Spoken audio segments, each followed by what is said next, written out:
Welcome students आज का जो मेरा सेशन है वो माइक्रो इकोनॉमिक्स को लेकर है। आज हम माइक्रो इकोनॉमिक्स में जो बात करने जा रहे हैं, बेसिकली आज की जो हमारी डिस्कशन होगी वो ये होगी कि इंडिफरेंसेस कर्व की कुछ एप्लीकेशंस होती हैं। इंडिफरेंसेस कर्व क्या होता है पहले ये समझ लेते हैं। इंडिफरेंसेस कर्व में हम क्या करते हैं कि बंडल ऑफ गुड्स जो हमारा कस्टमर यूज़ कर रहा होता है, जो उसको मैक्सिमम सेटिस्फेक्शन दे रही होती है, ये वो थ्योरी होती है। आज हम उसकी एप्लीकेशन के ऊपर डिबेट करेंगे कि किस तरह से वो डील करती है, किस तरह से उसकी डीलिंग चल रही होती है। सबसे पहले अगर हम इकोनॉमी में इसको अप्लाई करते हैं तो ये कंज्यूमर हमें क्या बताती है, कंज्यूमर की चॉइस बताती है। दूसरा ऑप्टिमल कंजप्शन बताती है। ये दो चीज़ें बताती है। एक तो ये बताती है बेहतरीन इस्तेमाल, ठीक है, और बेहतरीन इस्तेमाल के साथ सारिफ की जो पसंद है उसको जाहिर करती है।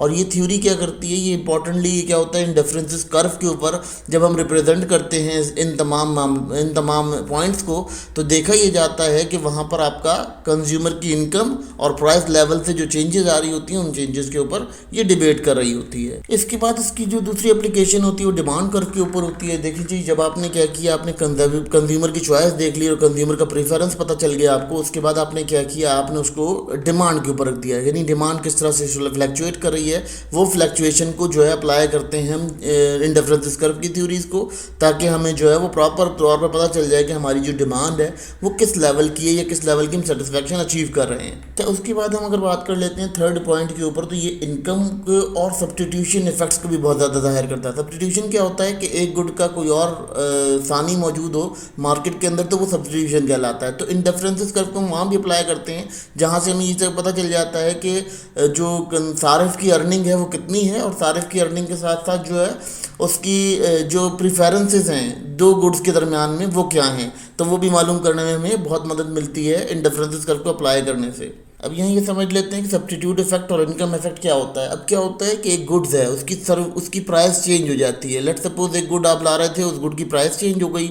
अब क्या हुआ, जब प्राइस चेंज हुई तो उसने कंज्यूमर ने कोई और गुड की तरफ जाना शुरू कर दिया जो उसकी रिलेटेड थी, यानी जो उसकी सेटिस्फेक्शन को वहाँ सेटिस्फाई कर रही थी। दूसरी चीज़ क्या होती है, इनकम इफेक्ट। इनकम इफेक्ट में क्या होता है कि आपकी जब इनकम कम हो गई, जैसे कि आपकी इनकम लेस हो गई, तो सारिफ क्या करता है, अपनी यूटिलिटी को मैक्सिमाइज करने के लिए अपने कॉन्स्टेंट के अंदर, बजट कॉन्स्टेंट के अंदर ऐसे बंडल्स को चूज करना शुरू कर देता है जिससे उसकी सेटिस्फेक्शन मैक्सिमम हो जाए। अब अगर हम बात करते हैं मार्जिनल रेट के ऊपर, यानी मार्जिनल रेट ऑफ सब्स्टिट्यूशन। अब क्या होता है कि जब गुड्स होती हैं, गुड्स के दरमियान में बहुत ज़्यादा मुख्तलिफ चीज़ें पाई जाती हैं मार्केट के अंदर, जब वो मुख्तलिफ चीज़ों को रिकवर करने की कोशिश करते हैं तो वहाँ पर भी हम इंडिफरेंसेस कर्व को एनालाइज करते हैं। और जो इसकी एनालिसिस से क्या होता है, हमें सपोर्ट मिलती है हमारा डिमांड कर्व बनाने में कि कंज्यूमर कौन सी गुड्स के ऊपर ज़्यादा अट्रैक्ट कर रहा है और कंज्यूमर को कौन कौन सी गुड्स ज़्यादा पसंद आ रही हैं, ठीक है। फिर अगर हम बात कर लेते हैं यहाँ पर इस तरह से कि इंडिफरेंसेस कर्व को यहाँ हम अप्लाई करके मालूम कर सकते हैं कि इंडिफरेंसेस कर्व की क्या सिचुएशंस हैं।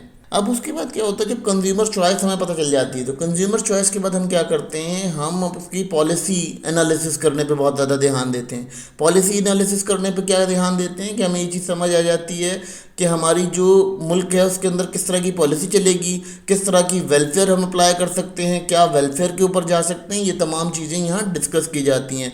ये सेशन अभी फर्दर कंटिन्यू है क्योंकि इसके कुछ पॉइंट्स हम फर्दर सेशन के अंदर डिस्कस करेंगे।